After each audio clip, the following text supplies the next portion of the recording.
I'm going to ask you a question. Have you ever been hungry? With a show of hands, have you ever been hungry? I'm not talking about going to bed to sleep without eating kind of hungry. I'm talking truly hungry, the kind where you go to bed feeling a knot in your stomach, the kind where you have to choose which child eat and which child doesn't. Now, have you been ever that hungry? Alhamdulillah. For millions of Syrians in Syria and in refugeehood, this is not a moment. This is a daily reality. Just this past weekend, my family and I were on a road trip. At around midnight, my 4-year-old son Ahmed woke up crying. "Mama, I'm so hungry." It was past midnight, it was pitch black dark. We had 2 more hours on the road, and we tried desperately to find any store open, but we couldn't. So my heart ached. My son was going to go to bed hungry. And in that moment, I couldn't but think of the mother in Gaza who cried, "My son, Yazan, died hungry."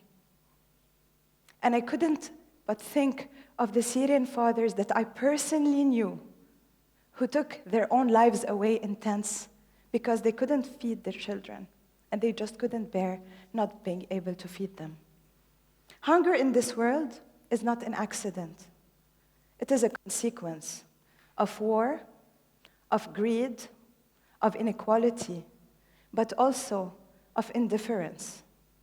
It's a consequence of choices we, the average citizens, the consumers, make every single day. When we buy from corporations who support the apartheid and occupation and ignore calls to BDS because we prefer our Diet Coke with our burger, we can't let go of this. We are making a choice. When we waste food, when people starve, when we decide to shop global instead of farmer markets and local brands, and when we stay silent when policies crush the most vulnerable, we are making a choice. And when we treat hunger as a distant tragedy, we are also making a choice. We often think that wars are fought with bombs and guns, and yes, they are. But they are also fought with food, or the lack of it. Hunger has become a weapon of war, and poverty, its silent ally. And nowhere has this become clearer than in Gaza today, when over 1 million people have been forced into catastrophic hunger. We've seen images of children eating grass. We've seen pictures of babies dying of malnutrition. We've seen images of women boiling leaves just to give their kids something warm to swallow. And I've also personally seen this in refugee camp when we used to distribute the food baskets and mothers used to boil the rice to give their kids its water because they couldn't afford baby milk. In Gaza today, we see the deliberate withholding of food, the targeting of aid convoys, and the blocking of essentials. This is not collateral damage. This is a strategy of war.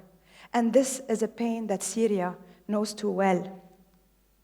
In Syria, after more than a decade of tyranny, around 90% of its population is now living under the poverty line. Hunger is not just widespread, it's systemic. Entire regions have been reduced to survival mode.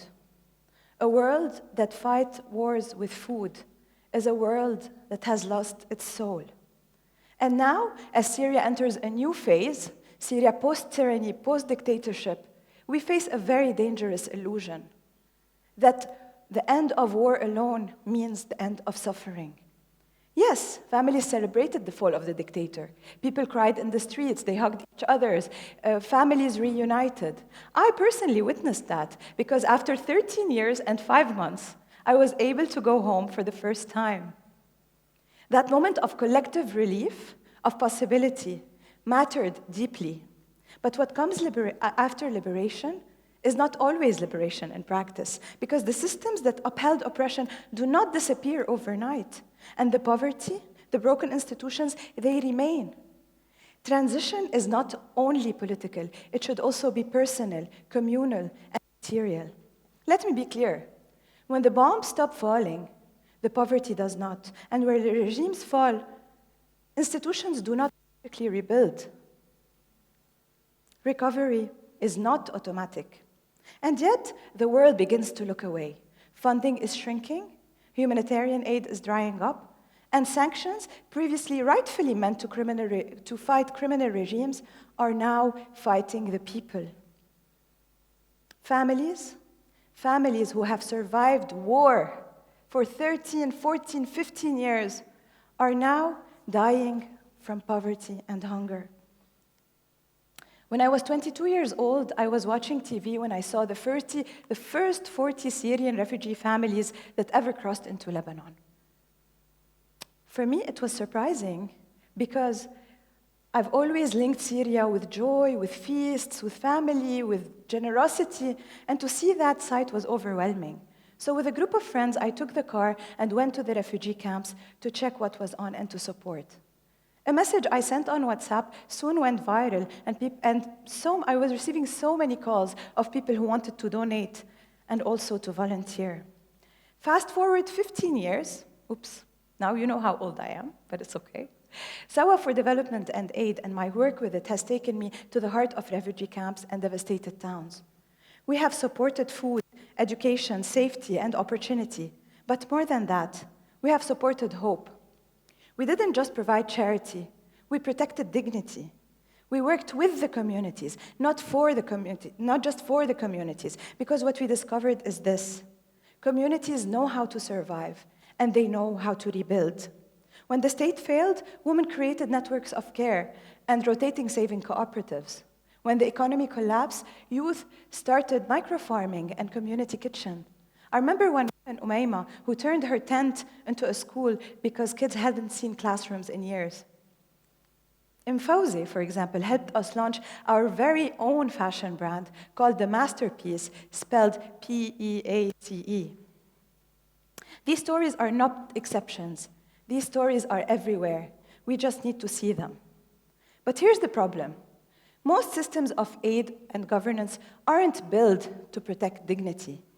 They are built to manage suffering. And unfortunately, they are also built sometimes to prolong the suffering. Too often, they strip people from agency. They give food but silence voices. They offer programs but not power. So what do we do as citizens of this world? What do we all do? We shift.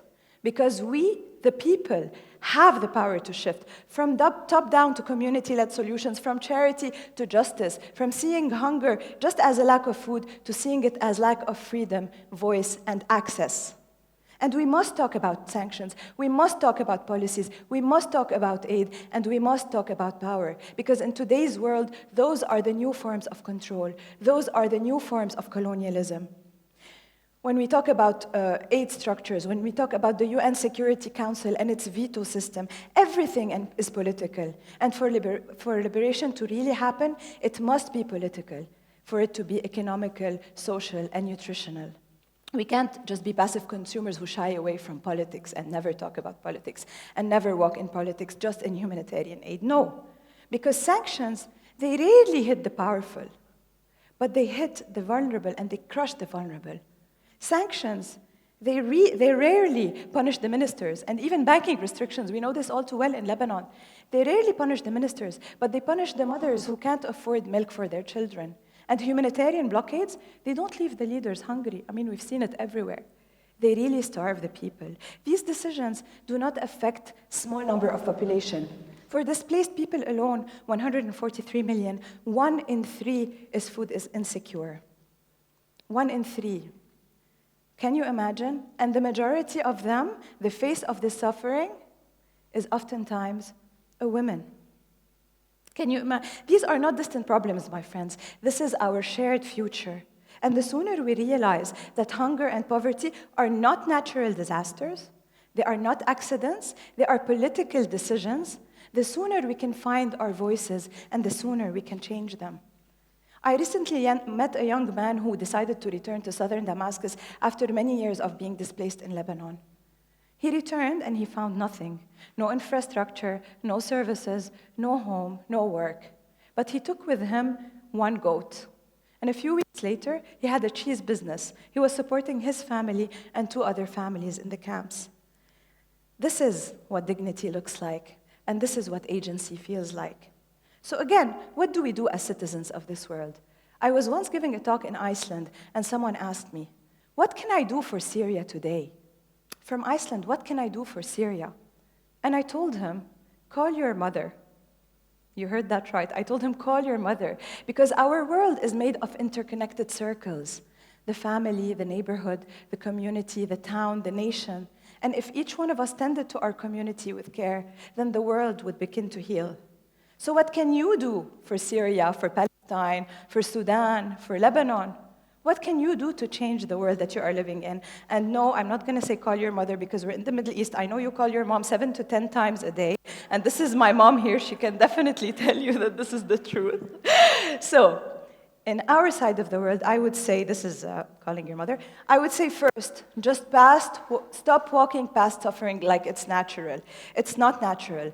Pause, listen, truly listen to the voices of those who are most affected, but not as victims, as visionaries. Second, take meaningful action. Support grassroots organizations, volunteer with local groups who are run by the most affected. Boycott, shop local, use your voices, your time, your platform, and stand up in your circles, in your school, in your masjid, in your university, wherever you are, stand up and speak up. Third, stay politically engaged. Demand policies that center people, not power. Demand aid that is bold, ethical, and accountable. Remember, all the systems we live in and all the policies that we see, they were made by people. So they can definitely be changed by people. With every choice, how we vote, how we speak, how we shop, how we spend our money, and how we show up, we can decide what type of world we live in. That night when my son Ahmed told me that he was hungry, I knew that eventually he would eat. When we arrive home, the next morning he would eat. For millions of mothers out there, that is not a certainty. I think of the mother in Gaza who said, my son died hungry. No one should ever say these words, right? Let me end with this. The famous Kevin Carter, the photographer who captured the image of a starving child watched by a vulture. Kevin Carter waited for the right moment to take that picture. Then he took the photo. The world saw it, and he won a big award.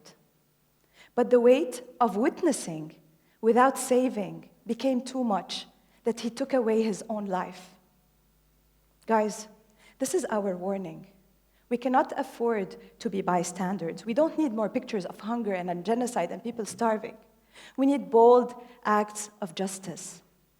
Because if we rise, not just with Facebook outrage and tweeting, but with actions, then maybe, just maybe, one day, no mother will ever have to say, my son died hungry. Thank you.